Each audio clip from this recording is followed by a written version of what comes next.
Thank you all very much. My name is Diarmuid Torney. I am an associate professor in the School of Law and Government here in DCU, and along with my colleague Dave Robbins, who you heard from this morning, and Professor Pat Brereton, who you'll be hearing from for the conference close. I'm one of the co-directors of the Centre for Climate and Society here in DCU. You're all very welcome back for this, our second panel discussion focusing on policy making in the dual climate and biodiversity crises. Policy questions around policy and governance are among the core themes that we focus on in the Centre for Climate and Society here in DCU.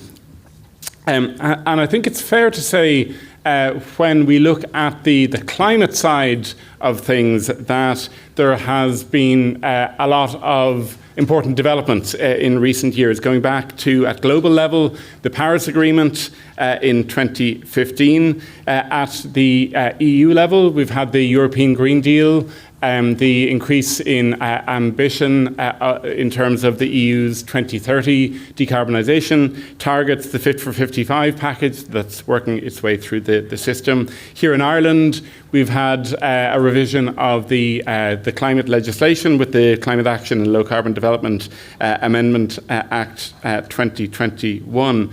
It's important, I think, to acknowledge, and we heard about it earlier today already on the climate side, that progress has been frustratingly slow. Emissions remain stubbornly high at national level and at global level.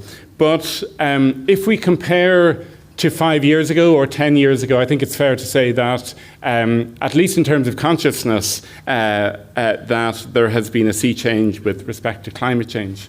I don't think the same can be said about biodiversity. It's, as we've heard already this morning, it's long been seen as the poor relative of climate change, but over the last year or so, there have been a number of important developments that we've heard about already this morning. At the global level, the Kunming-Montreal Global Biodiversity Framework. At EU level, the Nature Restoration Law, the forthcoming EU Nature Restoration Law. We heard references this morning to the Citizens' Assembly on biodiversity loss and the Children and Young People's Assembly on biodiversity loss that we here in DCU had a role in running. I hope you had a chance during the break to have a look at the wonderful murals capturing the children's ideas and drawings near the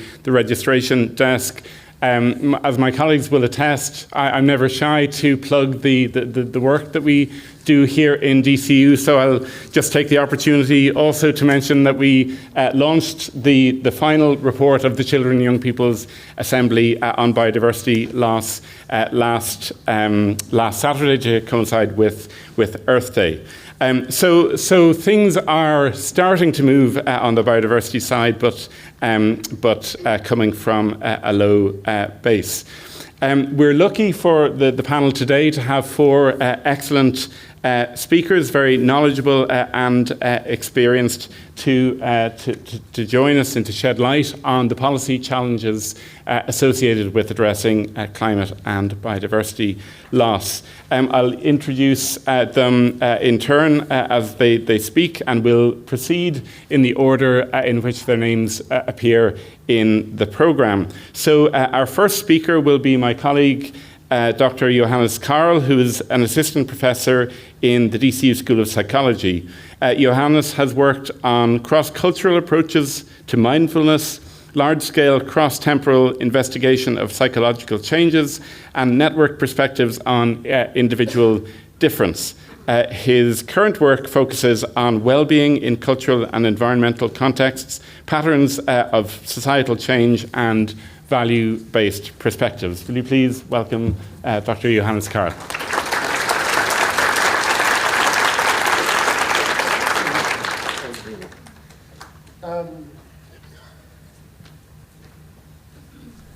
Ideal. Okay, first of all, thank you for having me today.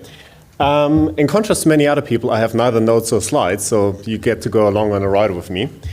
And the first question is probably, why are you up here? That's clearly a policy panel. You're not a policy maker, you're not a policy thinker, you're a psychologist. Get out of here, you imposter. And to this I say, well, thank you. But the other thing is, as much as we talk about policy and policy as a governmental issue and policy as a legal issue, policy as a financial issue, in the end a lot of policy making is a human issue. It is a human issue that deals with a human-made problem. Climate change, biodiversity loss. In the absence of humans, we wouldn't have those problems because no humans, no governments. But the important thing that I want to address is the underlying human element behind policymaking. And I was really happy because I came in and someone was talking about E.O. Wilson, which made me quite happy. E.O. Wilson, traditionally a biologist, but he's also hugely influential for psychology, mostly for my branch of psychology, so evolutionary psychology. And in his biophilia hypothesis, he talks about that humans have this innate need for nature, this innate desire for nature. They enjoy being in nature. It makes them feel whole. And after years of study, I can tell you, and studies that I've run, yeah, humans enjoy being exposed to nature. I've found very few humans that don't enjoy being exposed to nature. And now I could give you a talk about galvanic skin response and changes in EEG pattern. The summary is, no matter what happens if we get people into nature, even if we show people photos of nature, if we see how people talk about nature, humans seem to enjoy nature. So then the question is, why do we have all of those issues that policymakers are trying to address? Why do we have those issues of people not acting in a way that is beneficial to the environment? If E.O. Wilson is correct and what we find is correct, then everyone should be full-time employed fighting environmental degradation. And the problem here is fundamentally a problem of values. And I really like, because someone in the previous panel was talking about values. Values are goals that motivate us, that underpin how we decide to solve issues, problems that manifest in our policy making. And humans can adopt a wide range of values. You can be focusing on power, dominance, resources. You can focus on tradition, kinship. You can focus on a novel and exciting environment, and you can focus on preserving nature. And researchers across the world have established relatively coherent value systems that help to inform policy making. Governmental bodies like the European Research Council and others have started more concerted efforts into looking into that. But the thing is, all of us share the same potential cluster values, but each of us holds different values. And this manifests in how individuals address topics differently. So if I present you with the issue of environmental degradation, if you care for nature and you value nature, you will obviously say, I will have to sacrifice economic well-being, have to sacrifice to protect nature. That doesn't mean that the other person doesn't see natural degradation as a problem. But for them, it has different implications. So they see it as a threat to their economic livelihood, other things. And that results in this hilarious thing that we sometimes see in policymaking, that we sometimes see political parties that have very little in common with, let's say, environmental protection, picking up suddenly environmental topics because they resonate with values that their voters and they themselves hold. Classic example, if you remember the whole discussion around glyphosate, like the glyphosate, I don't know what's called in English. There we go. You all get to translate in your mind what I tried to say. It was a topic hugely picked up by far-right parties across all of Europe. They made it central to their election program that this should be banned and outlawed. And they're not normally top on my mind on protecting the environment. They're the same parties that run programs with alternative fuels should be outlawed, or only diesel should be subsidized, or all funding for climate change research should be stopped. So why are they suddenly so interested in protecting the environment? Because it resonates with some of the values that they hold, mostly because they can sell it to the voters as protecting tradition, protecting farmers, protecting the environment. And I remember in 2017, I went to a really interesting keynote at the at the Environmental Psychology Conference. And someone there said, probably the thing that has resonated most with me, we know a lot about our own values when it comes to natural protection, but we don't know what are the values of people that do not act environmentally. So the question is, if all of us like nature and all of us share an interest in nature, why do some people not protect it, and what are the values underpinning it? If we can figure that out, we can craft media messages, we craft policies that get more people on board. Do you have a time? Looking at me for time. Rad. Finishing out with a tiny last thing is, the problem is environmental change is a global phenomenon. Whether we want it or not, it is largely imposed on lots of societies that contributed very little to the reason why it is changing.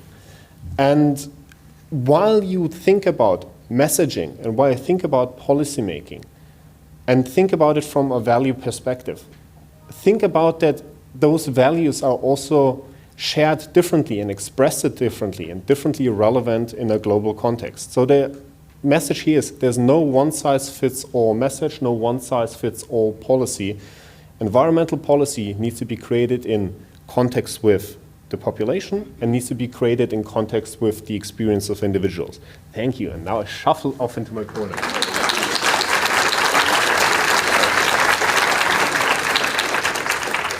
Thanks very much, Johannes. Our second speaker is Dr. Aoife O'Grady, who is Head of Zero Emission Vehicles Ireland at the Department of Transport, a new government office within the Department of Transport. Aoife has worked for both the Irish and UK governments over almost 20 years in the field of transport, with a focus on strategy and sustainability. By training, Aoife is a social scientist, so very much at home here today in the company of social scientists in our centre. She has a BA from Trinity College Dublin and an MA and PhD from the University of Warwick. Aoife, the floor is yours.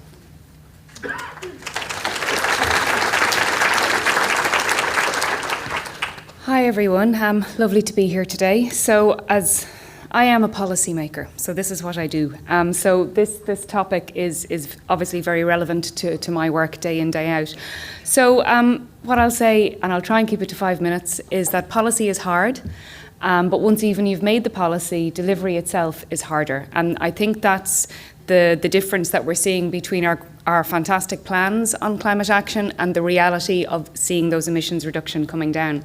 So I'll give you kind of a quick tour of what's happened in the past few years in terms of transport and the climate action plan and how we're going about it and how we're trying to deliver that policy. To start off with, the climate action plan was 2021, but everyone of course remembers what happened in 2020, and it was the year of COVID. So we had a normal transport year up to about early to mid-March, and then the country went into lockdown. And for a lot of the next couple of months, no one could travel more than 2.5 kilometres from their house. And then for the next couple of months after that, no one could travel more than 5 kilometres from their house. And then there was a bit of travel over the summer. And then in the autumn, several counties were in county exclusion zones. So you couldn't travel across a county border. And that kind of kept us going up until Christmas. When we did the emissions reductions for 2020, everyone kind of anticipated, won't be, surely that'll be good. But actually what we found was that the emissions reduction in 2020, with all of that travel curtailment, was less than 17%.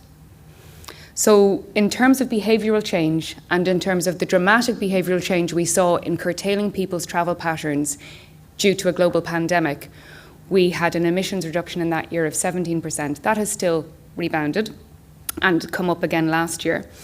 But I think that's just a kind of a little factotum to help you maybe understand how difficult behavioural change is in transport. So in terms of transport and the Climate Action Plan, we have very significant targets that came in through the 2021 Climate Action Plan, which was a 51% reduction in transport emissions by 2030. At that time, I had 4 jobs in transport climate action. I was in charge of climate action modelling and the Climate Action Plan. I was in charge of climate action communications for transport.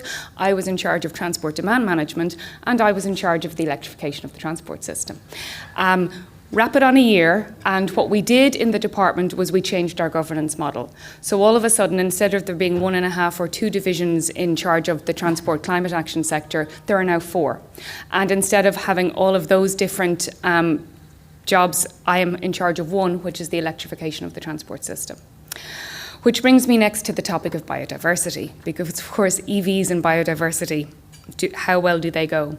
And I guess that reflects the challenge for us in the transport system. We have a challenge to reduce our emissions beyond a peak by 2030, and then we have a challenge to get to net zero by 2050. What you do to deliver your emissions reduction of 51% by 2030, if you had enough time to do everything, and if we weren't trying to peak emissions so quickly, we would do it in a very different way. So what we're trying to do is quickly manage our emissions reduction in half by 2030, while also prepare for the future in 2050. That actually means balancing 2 quite different objectives. The first one is about short-term delivery, and while we're doing that short-term delivery by 2030, we're trying to manage long-term systemic change. So my particular lever in the transport sector is the electrification of the fleet. By 2030, that is the single biggest lever in carbon abatement in the country. It will deliver 4.74 megatons of CO2 abatement by 2030 if we're successful. However, by 2050, if all we do is push our vehicles from ICE into cleaner electric vehicles, we have a different problem. We have a global biodiversity problem because we're mining rare earth minerals, and we already know there isn't sufficient resources to just replace all of the fleets that we have with electric. But we also have other social and environmental in a different way, but the kind of the accidents, the collisions, the congestion, the streetscape, and the kind of biodiversity problems about creating an infrastructure to manage all of these vehicles.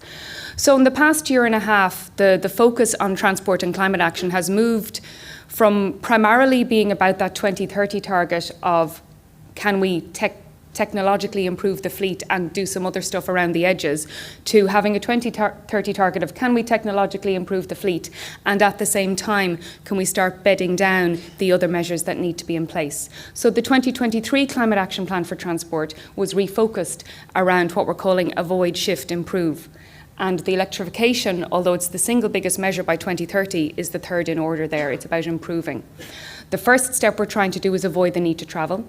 The second step is we're trying to shift travel from the car to more sustainable, active and public transport. And then the third one is where a car journey is still necessary, that is taken in a clean format or a cleaner format. I know I'm out of time, so I'll just say 2 more things. Part of that is managing our transport demand. So we have an ambition to reduce car kilometres by 20% by 2030.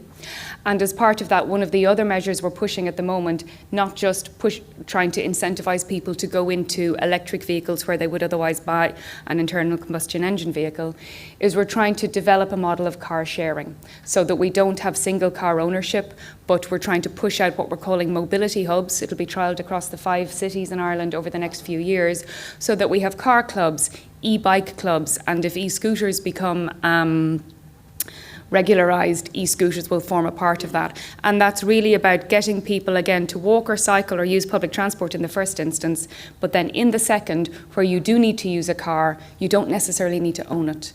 And that, again, will reduce the demand from the car industry on the resources, the rare earth resources that we need to actually manufacture. I will stop there and hand over.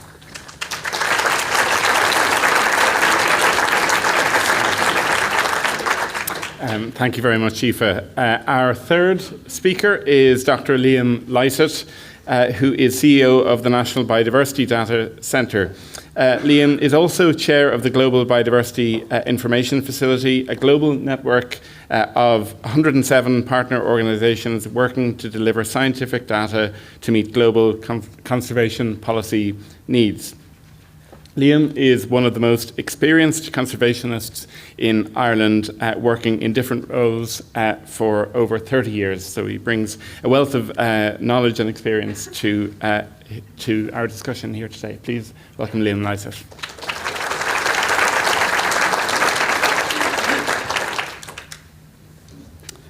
Thank you, Diarmuid. Thanks for the invitation.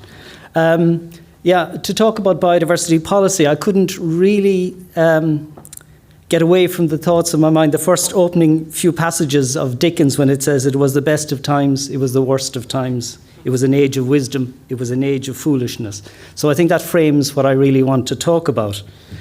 It was the best of times. We're very fortunate, I think, that the public policy around biodiversity has increased tremendously since this new government. The programme for government, I think, mentions biodiversity 50 times. And I just looked to look at the last programme for government, which would have been, 2016, and biodiversity isn't mentioned at all. We now have 2 ministers of state with responsibility for biodiversity. They're both very knowledgeable on biodiversity issues. They're very dedicated. They're passionately interested in it, and they have a huge commitment. So that kind of context for those of us working in the biodiversity sector is very important. It motivates everyone. And it's not just that the programme for government is there. There's actually evidence that quite a lot has happened in terms of programme delivery. The National Biodiversity Action Plan is about to be published, and we understand that it's going to be properly resourced, and there perhaps might even be some statutory requirement for reporting. The National Parks and Wildlife have been reviewed, and they've been set up as an executive body. There's a new network of biodiversity officers just been established. The National Biodiversity Data Centre has been established as its own entity. And as Diarmuid mentioned, the Citizens' Assembly on Biodiversity Loss and the Young People's Assembly on Biodiversity Loss, very significant developments. These are big things that are happening, and I think it's good to see them happening. And just in case I'm accused of this being a party political broadcast on behalf of the Green Party, I should also mention that one of the joint Oireachtas committees on environment and climate in November published a report on biodiversity, and they had a series of 70 or 80 recommendations, and there was cross-party support. And one thing that's actually quite interesting is that there's a number of TDs in the Dáil across different parties who are really knowledgeable about biodiversity and ecology. So the level of debate in the houses of the Oireachtas has improved quite a bit. It was the worst of times. Despite all of this policy response, I think it's safe to say there's very little evidence on the ground that actually, so far, the trajectory of biodiversity loss has been halted or stopped. In fact, it's probably still continuing at pace. There's a number of reasons for this. It's reasonable to assume that there's a kind of a lag time between policy formulation and it hitting the ground running, and that's reasonable. It takes a few years. But the other thing is that there's obviously other policy areas that are much more, larger and probably resulting in impacting and not letting the biodiversity policy achieve its results. And I'm talking about agricultural policy, forestry policy, and things like the arterial drainage programmes. So this kind of scenario of policy conflict is not new. And the other elephant in the room, dairy cow in the room, is that really the scale of the crisis, and it is a biodiversity crisis, the scale of the crisis is of such magnitude that although a lot of policy has been implemented and a lot of programs have been implemented recently, it's not nearly enough to tackle the scale of the biodiversity crisis we face. So it was an age of wisdom. We now know that biodiversity is changing. We have metrics to show the rates of loss. We know what species are increasing, what are decreasing. The conservation assessments that have been done show that between about a third and a quarter of all species are threatened with extinction in Ireland. That's a fairly scary figure. That's a really scary figure, threatened with extinction. My own personal experience, I come from inner city Limerick. I grew up on the banks of the Shannon. The community beside me made their living off Atlantic salmon and boat building. We used fish for trout, and we used to get annoyed with all the eels we were catching. Both the European eel and the Atlantic salmon is now threatened with extinction. It's really sad. And my early summers, I remember they were all balmy summer evenings, and the sounds of swifts flying overhead in the sky was a very evocative sound for me from my youth. We also have plenty of research on what works, what actions can happen, and what can be delivered. There's plenty of examples out there where dedicated, targeted actions, evidence-based actions, deliver for conservation objectives. You look at some of the LIFE projects, some of the EIP projects, some of the conservation and management measures by National Parks and Wildlife. And I suppose the other thing to mention is the pollinator plan has been a huge success. It's a framework for positive actions. It's not judgmental, but it just allows a framework for anyone who wants to take evidence-based actions to slot into. So we have the information there. And of course, it was the age of foolishness, and this is where it all falls apart, really. One of the things about biodiversity policy is that it should be a science-based policy. Either species are increasing or decreasing, and ecosystems are functioning correctly or they're not. There should be scientific measurements to try to address how well policy is doing or not. One of the systemic kind of weaknesses, I would say, about biodiversity policy is that actually it hasn't been evidence-based. It's not results-based. And there's no effective ecological monitoring to assess its effectiveness on the ground. And I think that's a really key problem. Even with the best will in the world, you get at the consultation phase about some of the big programs around agriculture and things. And, you know, it's all of these measures feed in, but by the time you knock the edges out of them, pragmatism comes into play, political expediency, etc. What comes out at the end isn't evidence-based, and that's one of the systemic problems, I think. And just finally, to make an observation, is that climate and biodiversity are actually used often interchangeably, but they are the two sides of the one coin. But the biggest threat to biodiversity loss at the moment is habitat loss. And even though there's a lot of climate action happening, unless there are specific targets for biodiversity loss, there's a risk that climate action won't improve the lot of biodiversity. In fact, it could contribute to more biodiversity loss if the results are things like, hard engineering solutions. So thank you.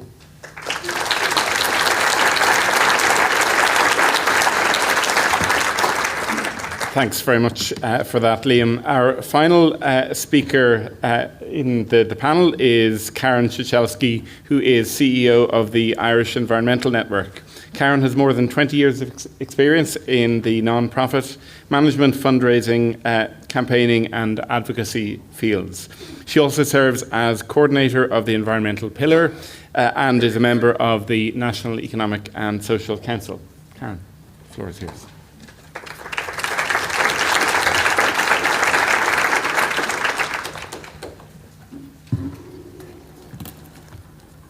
Thanks, Diarmuid. Thanks so much. I'm delighted to be here today. The IEN is an umbrella network that works to support, build capacity, and provide funding for 34 national environmental NGOs. Our advocacy coalition, the Environmental Pillar, was established by the Irish government in 2009 as an independent national social partner to involve civil society in public debate and in policy making. Through the Environmental Pillar, environmental NGOs work collectively to achieve the balance between the three pillars of sustainable development: social, environmental, and economic. The role that we as civil society organizations play in developing and advancing sustainable policies has never been more critical, as we are indeed facing dual climate and biodiversity crises, which we will need to address through a whole of government and a whole of society approach. We are reaching our planetary boundary limits, and we are running out of time to act. Some of the challenges or barriers that we as civil society organizations face in terms of advancing these sustainable policies include, well, firstly, ensuring that we are at the table where decisions are being made. Also, not just at the table, but that environmental considerations are giving equal consideration as to other reflections, including the economy and social requirements, as the three equivalent pillars of sustainable development. The notion that there must be trade-offs between climate action and protecting the environment can serve as a distraction when we need collective urgent action to do both. A lack of policy coherence, which is critical to ensuring that we are putting our communities and planet first, and that we're not supporting or incentivizing harmful practices that are incompatible through our policy making. For example, the next CAP strategic plan must put farmers and communities and nature first, while also respecting ecological boundaries. Fisheries policy must follow scientific evidence, putting sustainability at its core.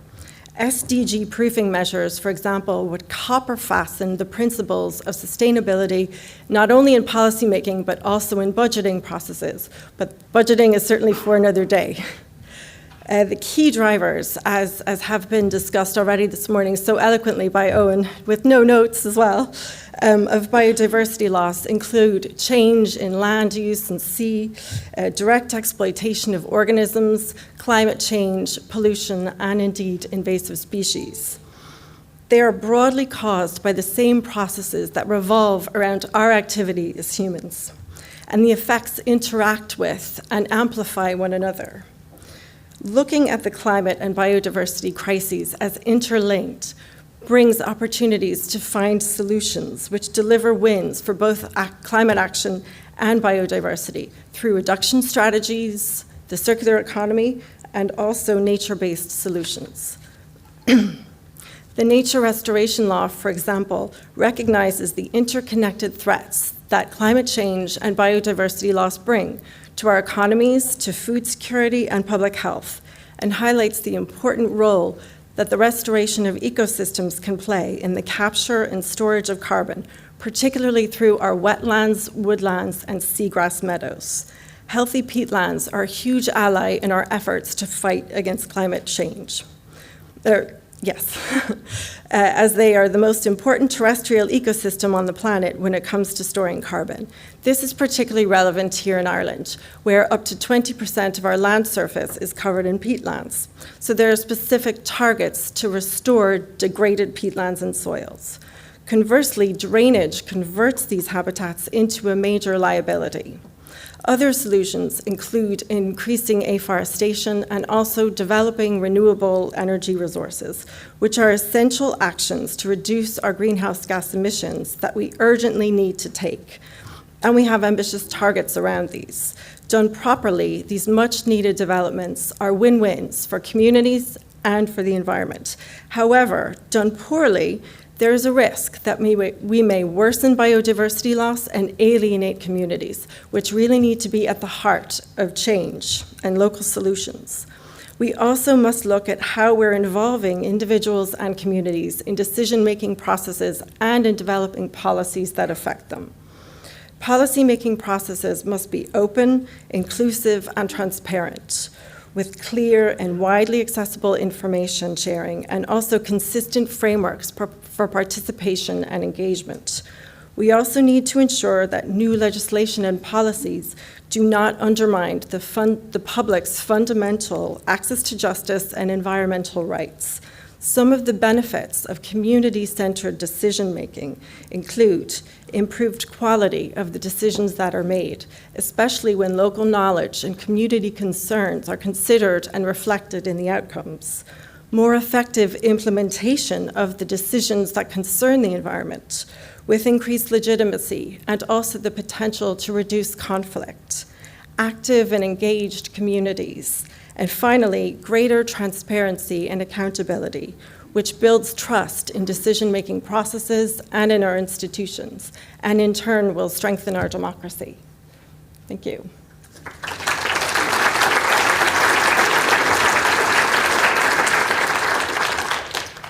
Thanks. Thanks. Thank you very much, Karen, for your intervention there. So we're going to open it up to discussion with the audience now. As you might have noticed, we are running quite a bit behind schedule, so we have about 15 minutes for questions. We might take a few questions in batches. I would ask urge questioners to keep their questions short and to the point. First question here. Sorry, a specific question for Dr. Aoife O'Grady. I'm an environmental scientist who lives in the country, well out in the country. The nearest bus service to me is 15 minutes away, and it goes once an hour. So I don't have really the luxury of public transport as many people living in the country do. So I traded in my diesel car and I bought an electric vehicle in January. And it cost me, it was priced at 30,000 euros for a 3-year-old small car. So my first question to you is, when is the department going to increase the grants so that electric vehicles are on a par with fossil fuel vehicles or less? And that's very important if you have a target of 1 million EVs by such and such a date, I don't know. And the second question, very briefly, is when are you going to improve the public charging network? Because it's completely inadequate. Some of them don't work. Others, there are vehicles parked there who are not electric vehicles. And it's just, I mean, there's one in our town, one charging point. So, I mean, I'm tempted to get rid of my electric vehicle and go back to diesel if things don't improve. Thanks, Richard. I suspect for some of those questions, Aoife's boss, Mr. Ryan, might be a person. You're not getting off the hook quite that easily. We might take 3 questions and then put them to the panel. Thomas, up there. Thank you. Thomas Legg from the European Climate Foundation. I think my question is mostly to Liam and Aoife, which is, I'm curious if you could say a bit more about how basically science informs policymaking in Ireland. Do we have enough of it and it's not implemented because of politics, or really are there gaps? And I'm just thinking, like, you know, I think I get the impression that Ciesielski is very well funded, but I'm not sure that its recommendations are necessarily in line with what the environmental science tells us. And I wonder, like, if the perspective that Johannes brings, is that really informed in terms of the scientific advice that government departments receive? So I'd love your thoughts on that. Great. And we'll take one more question here, the gentleman in the green. Yeah. Thank you. Aidan French, landscape architect and past president of the Irish Landscape Institute. I'd like to focus on the nature conservation law. Maybe Liam or Aoife can bring us an update. Last time I read the document, Article 6, which is pretty powerful, was March. I think it's at EU Parliament. I don't know if there's any MEPs here. It has this significant potential, I'm told, by contacting the department in the Custom House. So I'm wondering, where's it at? It's got some specific targets and metrics around loss of urban forestry and so on. Can you say anything about it? Thank you. Great. So EVs, science, and nature conservation law. Who would like to go first? I'll go first. I will actually defer to Liam on nature conservation law because that's not my department. So I'm hoping you can come in there with that one. On EVs, yeah. So look, I sympathise. So I would say 2 things. One is we're not going to get to a point where government will bring in enough grant incentives to make EVs equalise with ICEs. The rationale behind that is very much that once you have an EV, your running costs of it are about a quarter of the running costs of your diesel or petrol car, just in terms of the fuel prices for the average car. And so while there are some countries that have taken that step, that's not a policy measure that we're looking at. What we do provide is a grant incentive, a VRT rebate, reduced tolls, and then there is a reduced running cost, not just through, I will say, the petrol and diesel as compared to electricity, but also the fact that maintaining an EV is much cheaper than maintaining an ICE because the engine is much smaller, fewer things break, so fewer things need replacing.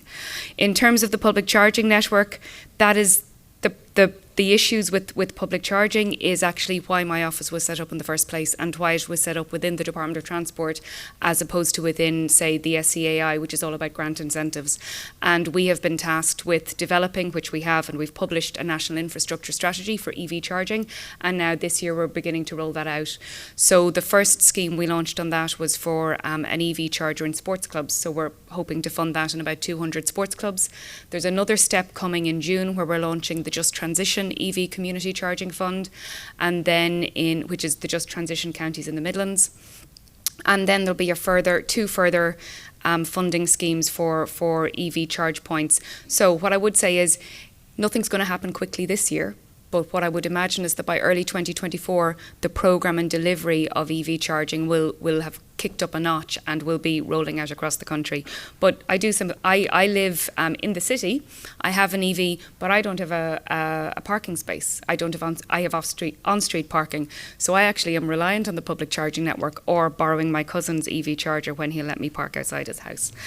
On the European Climate Foundation, just quickly from me, in terms of how science informs policymaking, in terms of I can only speak to the Department of Transport because that's my direct experience.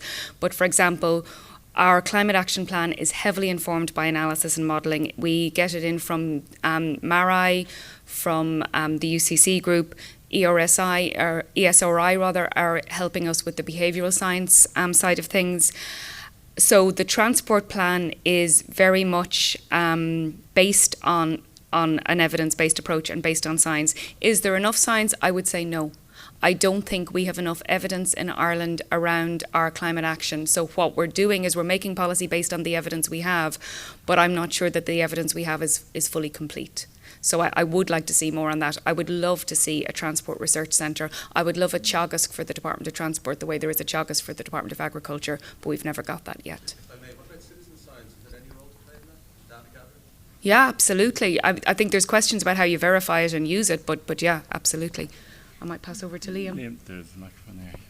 Okay, I'll just take the question about science and policy.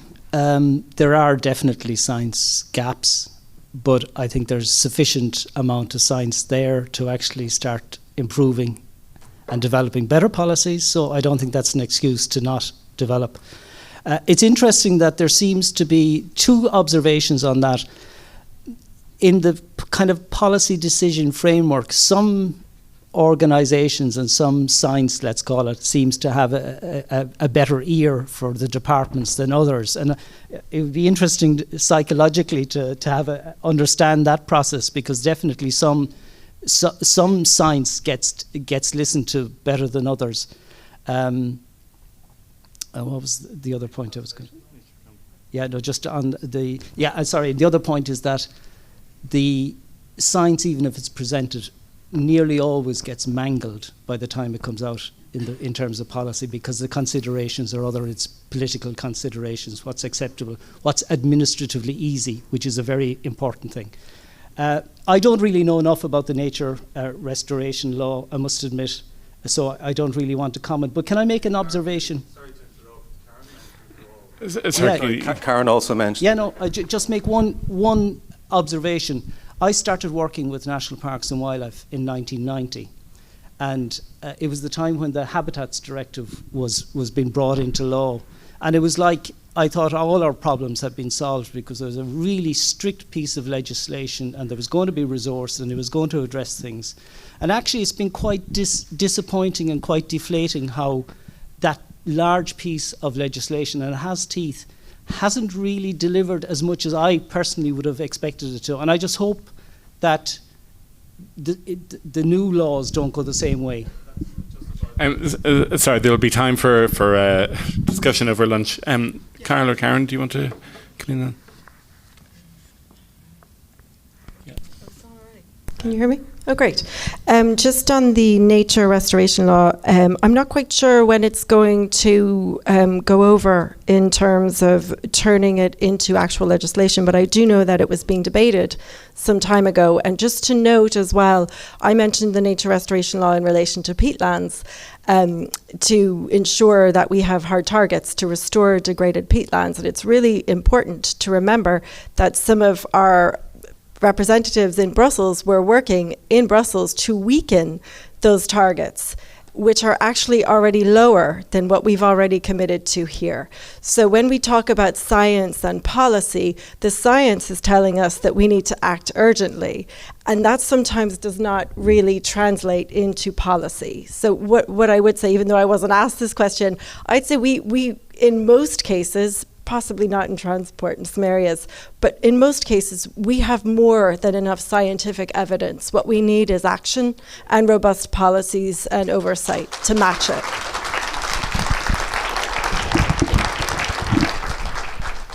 I'm quickly gonna. No, yeah. Okay, perfect. Just quickly gonna follow up on that, and yeah, like action and is good, but on the question of science, it's actually quite interesting because Liam raised an interesting point. Who actually has the ear of policymakers? And different scientific disciplines are differently well embedded in the policy framework. Like lawyers and economists are just close and they have a different perspective on the evidence. The other thing that I just want to quickly highlight is we have a lot of evidence when we come to behavioral interventions, like psychobehavioral interventions. The problem is, and here comes the horrifying secret of psychology, most of that is, and specifically 89% of that is conducted with US college graduates. So it's like we have lots and lots and lots of experimental evidence, economic experimental evidence, psychological experimental evidence, what interventions work. As long as you are an American college student, which also is overwhelmingly female. So if you're a female American college student living potentially in New England, then we know a lot about you. If you're living in the Irish rural countryside, or even worse, somewhere in central Chad, we know nothing what incentivizes you to act on a policy or what policy is actually appealing to you. Lord knows. We have time for just a couple more questions. One from Sive in the middle of this row here. Thanks very much. Sive O'Neill here for the Stop Climate Chaos Coalition. There's a growing body of evidence supporting the idea of congestion charges on the road network, both for private vehicles and so for freight vehicles. But I'm wondering what the panel thinks about who should lead that conversation, because the politicians seem to don't want to lead it. Is it better to have that led by scientists, experts, or civil society, or by people within the transport sector? Or maybe we should do it in a piecemeal way, introduce it for freight first, and then say, look, it works, they're not complaining. But I'm just wondering what you think about. I think it's going to have to happen, right? So let's not discuss whether it's a good idea, but who should lead it? Okay, one more question. I think this will have to be the last question. Thank you very much. I think from the conversation so far, there seems to be a lack of joining up the dots on policy across all the departments. In my perspective, every single government department should have their climate lens glasses on. That's just a general statement. My question is to Dr. O'Grady, and it's around school transport. For me, school buses is a massive win-win because I'm totally convinced that so many parents and guardians get into the car to go to work because they have to do a school drop-off. I know it sits within the Department of Education. There was an attempt last July to increase access to it, but surely when you think that young children and the habits they form early in life around public transport really inculcate their habits into the future, that we should be getting every single child into a green school bus going to school, whether that be in the rural or in the urban setting. I know it's impossible for young kids particularly to go on a public bus, and I think that's why we really should emphasise universal access to school buses and fund it. Thank you.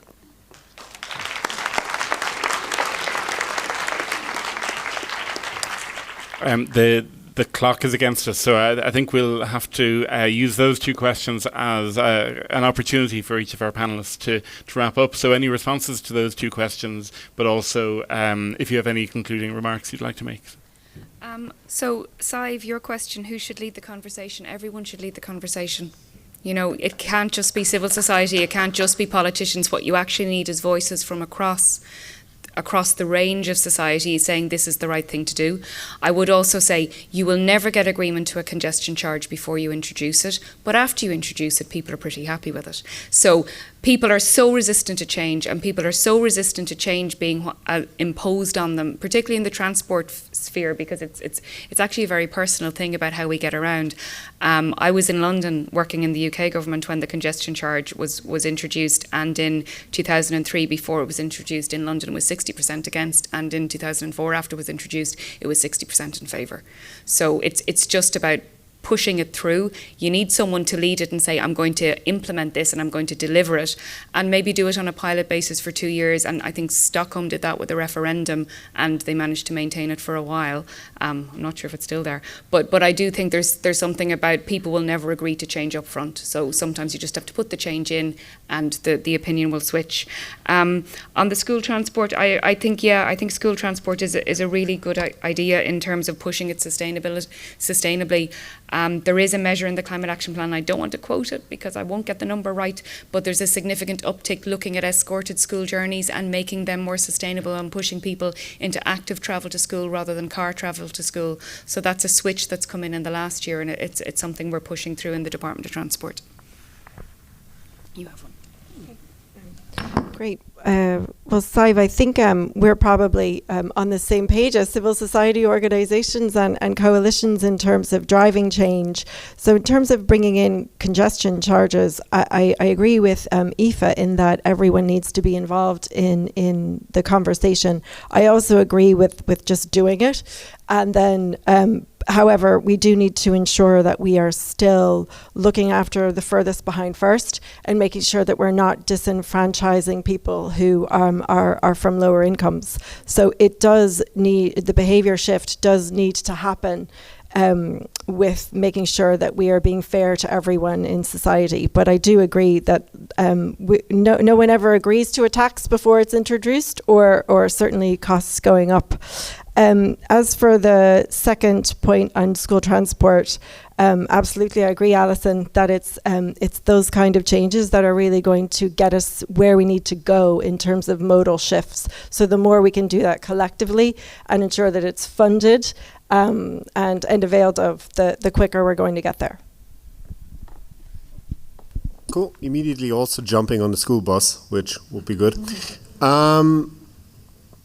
I generally really agree with the idea of putting things in place and pushing them through. Like, if you remember, like in Germany, you said have a debate around a small payment if you get a bottle or a can and you get it back. I don't know what's called in English. And people thought it's going to be the end of the world. They fought to the death about it, and now no one cares about it anymore. But with the school bus, for me, the thing is, if I have the data, I'm not going to fight the people on transportation about it. It's an increasing problem that people drop off their children personally. They don't put them on the bus. So the question is, again, coming back to the human element, why? Why are people not... There might be an access problem, but there might also be a psychological problem. And what I'm trying to caution everyone here is, you could say, oh, well, we mandate you can't drop off your children anymore to school. But if it's an anxiety by the parents and it goes in line with what we see, general increased tracking of children via apps and other things, if you push this down by force, you don't know where this problem's going to arise again. Because it's a bit like hydraulic. You push it down on one side and now your children get dropped off by the bus, but this anxiety of parents might manifest somewhere else. So get researchers in and have them carefully think about what might be the outcome if you push at this point.